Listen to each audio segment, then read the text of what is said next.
আল্লাহ বলেন আমি দুনিয়াতে আমার আদেশ বাস্তবায়নের জন্য লি ইজরাই আহকামিল্লাহি ওয়া তানফীযি আওয়ামিরিল্লাহ, আল্লাহর আদেশ আল্লাহর নিষেধ জমিনের বুকে পালন করার জন্য মানুষকে আমি খলিফা বানিয়েছি। কার কথা? চুরি করলে হাত কেটে দাও, কার আইন? নাকি মাননীয় প্রধানমন্ত্রী শেখ হাসিনার আইন? এই দেশের বানানো আইন। চুরি করলে হাত কাটো, কথাটা কার? আস-সারিকু ওয়াস-সারিকাতু ফাকতাউ আইদিয়াহুমা জাযাআম বিমা কাসাবা নাকালাম মিনাল্লাহ ওয়াল্লাহু আজিজুন হাকীম। If anyone steal something very precious from the society, the government should cut down his right hand.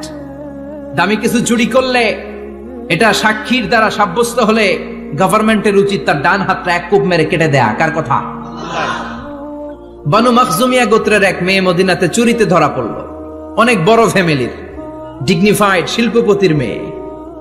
সাহাবারা বলল, এই মেয়ের হাত যদি বিশ্বনবী মদিনায় কেটে দেয়, মদিনাতে তো মারামারি লেগে যাবে। কে বলবে বিশ্বনবীর কাছে যে সুপারিশ করার ক্ষমতা কারো নাই? বিশ্বনবীর পালক পুত্র ওসামা বিন যায়েদ, যায়েদ ইবনে হারেসা, তার ছেলে ওসামা পালক পুত্রের ছেলে, তাকে বিশ্বনবী বড্ড ভালোবাসতো। তার উপাধি হলো হুব্বু রাসূলিল্লাহ, বিশ্বনবীর ভালোবাসা।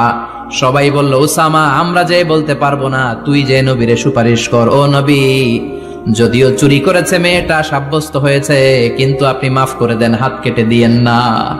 ওসামা যে বলে, নবী হাত কেটে দিয়েন না। বিশ্বনবীর চেহারাটা আগুনের গোলার মতো লাল হয়ে গেল। বিশ্বনবী বললেন, ওসামা এটা আল্লাহর আইন, সুপারিশ করার সাহস তোর বুকের ভিতরে দিল কে? কে দিয়েছে স্পর্ধা?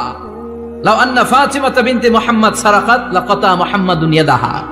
এই মেয়ে তো দূরের কথা, আমার কলিজার টুকরা, নয়নের পুটুলি, জান্নাতি নারীদের সর্দারিনী আমার মেয়ে ফাতেমাও যদি চুরিতে ধরা পড়ে, আমি তলোয়ারটা বের করে ফাতেমার হাত কেটে দিতে এক সেকেন্ডও দেরি করব না। কারণ আইনটা কার? চিল্লায় বলেন কার? এজন্য বাংলাদেশে চুরি চামারি আছে না নাই? হাজার হাজার কোটি টাকা উধাও হয়ে যায়, আছে না নাই? আমাদের মাননীয় প্রধানমন্ত্রী যদি এই নিয়ম করে দেয়, যারাই চুরি করবে হাত কেটে দেয়া হবে। বাইতুল মুকাররমের স্কয়ারের সামনে হাত কেটে দেয়া হবে। আর প্রতিটা চ্যানেল লাইভ ব্রডকাস্ট করবে, এটা সরাসরি সম্প্রচার, আমরা সবাই দেখবো কেমনে চোরদের হাত কাটে। এই নিয়ম যদি আমাদের মাননীয় প্রধানমন্ত্রী করে দেয়, দেশে আর চোর খুঁজে পাওয়া যাবে? কথা কন। তবে এই চোর লাউ চোর, ডাইল চোর, মুরগি চোর না, যারা হাজার কোটি টাকা মেরে দেয়। এক সিগনেচারে দেশের 10,000 কোটি টাকা নাই, চিল্লায় বলো ঠিক কিনা?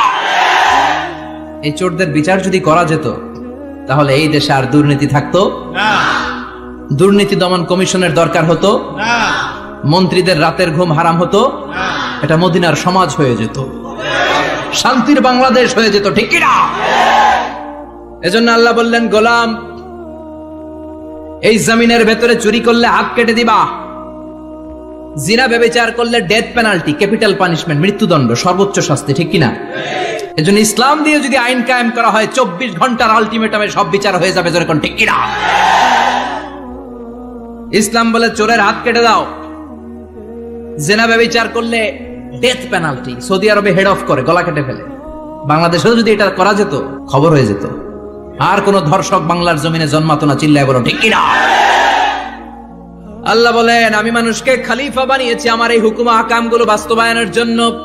সব সৃষ্টিকুলের মধ্য থেকে মানুষকে আমি বানিয়েছি আশরাফুল মাখলুকাত। আবার মানুষকে বানিয়েছি আমি আমার খলিফা। আবার মানুষের চেহারাটা আমি আল্লাহ সব চাইতে সুন্দর করে তৈরি করেছি। সুবহানাল্লাহ। লাকাদ খালাকনাল ইনসানা ফি আহসানি তাকওয়িম। আমি মানুষের চেহারাটা সব চাইতে চমৎকার অবয়ব দিয়ে তৈরি করেছি রে গোলাম। সুবহানাল্লাহ।